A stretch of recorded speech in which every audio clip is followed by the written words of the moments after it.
Most Canadians spend their entire life paying off a home they never truly own. Here's the math nobody shows you. A $650,000 home in Toronto sounds like the dream. But when you run the full numbers, the reality hits hard. We used the free rent versus buy calculator on MyCalcHub.ca with realistic numbers.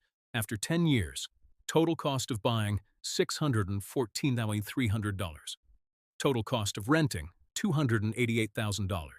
Renting is cheaper by $326,300. Why?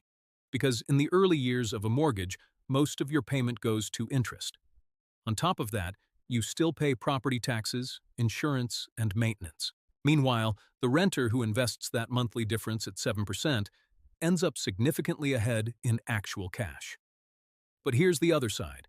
If Toronto home prices rise at just 3% per year, that $650,000 home grows to $873,546 after 10 years. After paying down the mortgage, the buyer builds strong equity. So, should you rent or buy?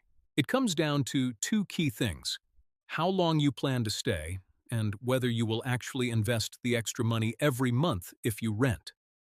Most people who rent don't invest the difference. They spend it. For them, buying is better because the mortgage forces them to save and build equity. But if you are disciplined with money, renting and investing can win in the first 10 years. Under 5 years, rent. Over 10 to 15 years, buying usually makes more sense in Toronto. Run your own personal numbers right now at MyCalcHub.ca.